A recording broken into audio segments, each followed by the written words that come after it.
Heading out to meet Grid in a rare opportunity to go around Nevada City with Frankie McCabe and kind of visit the locations for Threadbare, my first and only music video that I've shot.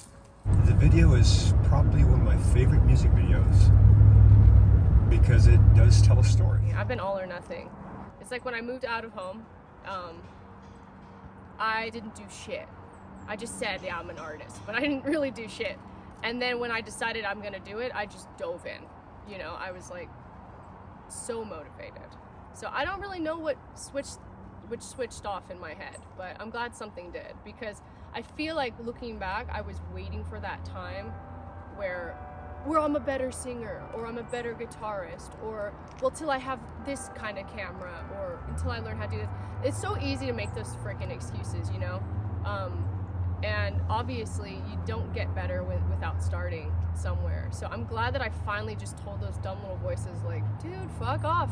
Like, I've got to do something. I'm not just gonna sit here and wait and wait. I'm not gonna get to be a better singer. I'm not gonna get to be a better filmmaker if I don't start. So I'm glad I did. Does doing it this way make you happier? And are there any downsides to it? Doing what way? Like producing stuff, like really going for it and producing stuff for consumption. Obviously more people are aware of what you do.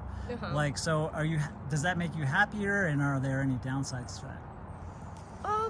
That's actually a really good question. I like that. Because I did get to a point where people would be commenting on YouTube, and I would get the sense that these random faceless men kind of thought they like knew me based on lyrics. I would like if there's something I would like people to know about my art, and as far as how truthful it is, like, I make a lot of shit up. You know, I'm not doing this so my life story and all my trauma is out there. This isn't The Voice where you have to hook people with your tragic backstory. Like, I like to create stories. I have an imagination. So I guess that it did start to get a little uncomfortable when I felt like people were sort of reading into things and thinking they had,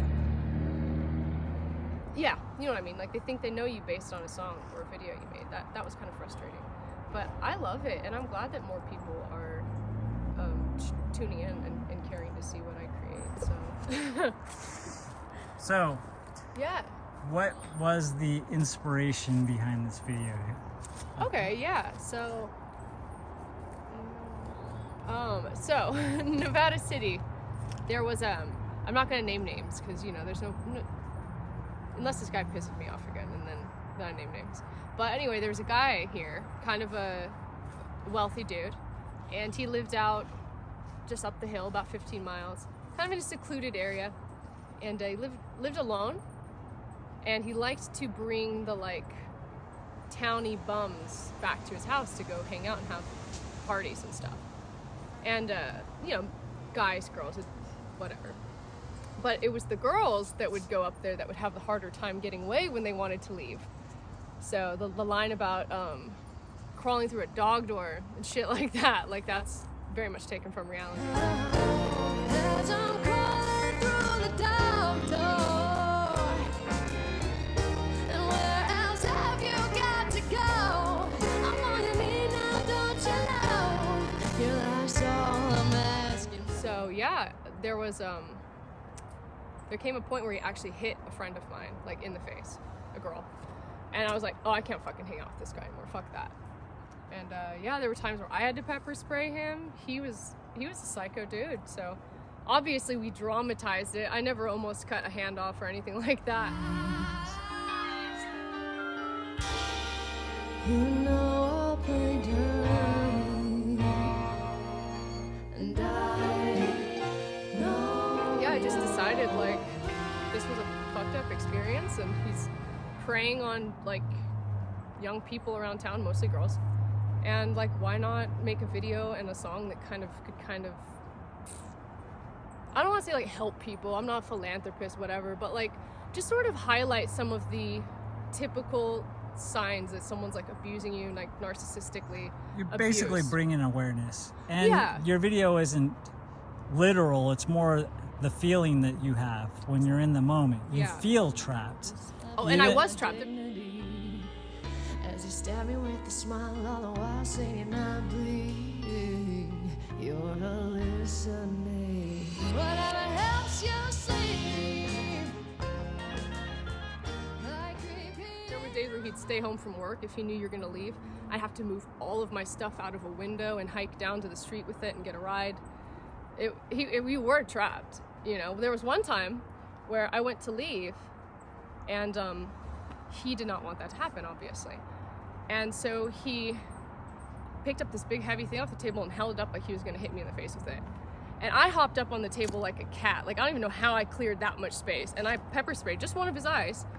And I hop back down and I go grab my stuff, and I've got to go hunch under the garage door because it's kind of closed, and I'm trying to sneak out, and then he catches up with me like, oh shit. He punches me in the chest. And so I get his other eye, and he was trying to say before I was trying to leave, like, oh, well, I can't find my laptop. You gotta help me look for it. Like, he'd just make some shit up. He would hide it. So I'd help him look for it to prove that I didn't take it, and you know, he's got you staying there. Oh, well, now you have to prove you didn't take my stuff. Like, total, like, literal sociopathic stuff. So, like, he would find ways to kind of trap you there, and then you're out in the middle of nowhere, kind of, too. So, I mean, this is in the middle of nowhere here, so this feels very woodsy. So yeah, like, I just decided to take that story, because when I wrote the song a couple of years ago, 2020, and that's shortly after he had hit my friend, and I was like, I can't justify staying. Like, yeah, he's bringing bums back, so you got a free place to stay. He doesn't want to be alone, so it works out nicely. But like, at what cost? You know, he wouldn't want you to go anywhere ever. And so yeah, once he hit her, I was like, okay, I'm gonna do something to kind of expose what's going on.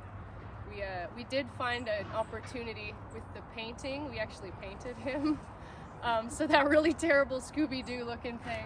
We might have exaggerated his forehead just a little bit, but that's how we found a way to sneak him into the video without naming names or anything. Who did the painting? Jeremy and I did. You helped paint that? Yeah. He's not real proud. He's an actual painter. He actually paints nice looking things, but for this one, you know, it didn't need to look very good. I mean, it kind of helped that it didn't it? Right. And in fact, didn't we have a sculpture in there? We were playing some kind of thing where the art was almost purposely supposed to not look exactly right because... Well, the idea was that Heinrich abducted artists. And if they were good enough, he let them get away. If they did bad art, he killed them. So that painting and that bust were presumably from artists who did not make Yes. them art. Because he still collected the things, because he's a serial killer and he And- was a collector. And he collected hair also. Right, he was Right. fond of hair. Right, that's why he keeps like fiddling with my hair in the video. Your life's all I'm asking for.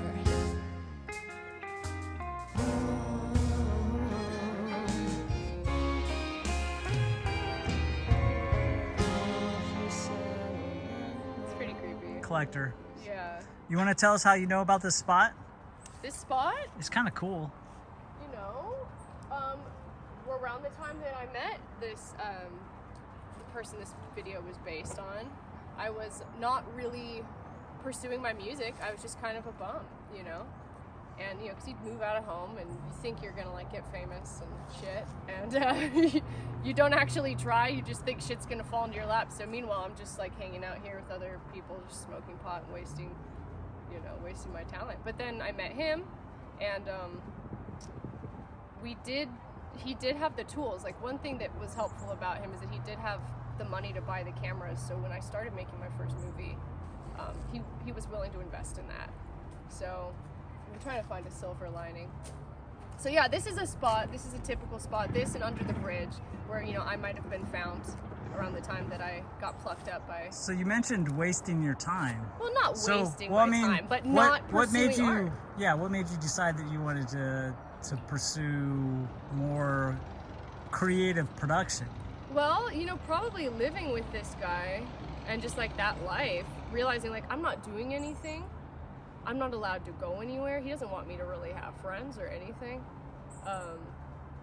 I needed to do something, so I wasn't just, because, like, what, am I going to live with this guy for 20 years, and then he kicks the bucket, and then I've got nothing going for me? I was like, you know what, I want to have what he doesn't want me to have. I want to have something to hang my hat on and do my art. And so I can't really say what put the fire under my butt, but I just realized, like, you know, I have talent, I have imagination, I want to share some shit. So obviously you also like to dress up. What do you mean? You've been many characters. So is there anything to that? Like, what do you like about recreating yourself in some other like things? just making, yeah, I mean, I guess maybe that goes hand in hand with that whole thing where you don't really want to feel like you're putting yourself in a box and no one else really is either. Of course, you know, there are common threads as far as there's like hobo man look, there's like, you know, the barefoot sundress, there's certain things that are repeating, but I like the idea of just kind of like wearing whatever the fuck I feel like and not trying to have an aesthetic per se. But it's not just about dressing a thing, but you like to become characters, so that's taking just dressing a certain way to another level. Yeah, you know what, I guess I'm like a wannabe actor a little bit, but it's nothing I'm gonna pursue. Well, it's not necessarily because you enjoy being a character, whether you're trying to act in a production or not. I think that you like to take on personas, like you like to maybe. So I mean, you mentioned that you have, you know, all of these things may be linked to a certain part of your personality, but it's almost like you try to give those pieces of your personality kind of their own thing. You know, there's Pull a 'em case out to be made for maybe having a bunch of different personalities in here, you know? And there's nothing wrong with that. It's funny, one of my earlier videos, I said the same thing about my buddy. But I mean, it's like one of those things that when you're, especially if you're multi-talented as well. So I mean, because if you're skilled at doing a bunch of stuff, you have to figure out, well, what is it that I'm going to do? And so you almost have to switch gears or become a different person to go from, oh, you know, I'm going to do film, I'm going to do music. I'm going to go up on stage and perform solo. I'm going to go play with a band. Even that, there's a different energy you're channeling. Yeah, so you become different people all the time. But Many you different seem hats. to express that more, you know, like in your look and your dress more than your average person that does that. Oh, well, I guess that's truthful, yeah. But do you enjoy like embracing characters, or maybe, I don't know, like what is it that's behind the like being characters and stuff? Are you is it more in your head like an actor thing, or are you just trying to express different sides of yourself? Right, yeah. I mean, I definitely am like naturally, I wouldn't say I'm like a naturally gifted actor, but I'm a natural actor in that, like, I think that comes to me, that flair for the dramatic. It's hard to say where it comes from, why I decided to dress up like a molester today. I guess it's just fun to have a theme, you know? Well, you're also opposed to the sun, right? So that's part of the reason. Right, and so this was a problem. Yeah. You know, but I made sacrifices holes. for the Luke. Holes in the pants, not good. Right. Yeah, no, I think it's fun to dress up, and I don't want to say keep people guessing, but avoid being in a box. You know, because there really is so much I'm trying to do, and so much I'm trying to express, and so much that I've experienced in my life. So I think that this is kind of a manifestation of that. Cool. Yeah. So should we go on to the other place? Are you down to do that? Do you have time for that? Yeah. We're ending our day in Colfax anyway, so. Well, we can run down to Colfax and hit the frog, and because that's kind of where I learned about this particular project. That is the other thing. We were going to talk about that in the car a little. So are we going to the other spot, or are we just going to the frog? I guess we don't really necessarily need to then. Not really. Because all we would do is be like, here's some tombstones that we couldn't even show in the video. And we can't even That say, we here are can't these tombstones, because we can't show them. Exactly. So I But we guess- do have those in the film, so we can show. We can reference that. We can reference it from the film. Yeah. Yeah. We can't say anything about the place though. Nope. Ooh, Not a word. spooky. Yep. That's why it's on an island. Mysterious. Secret location. No, we have secret locations.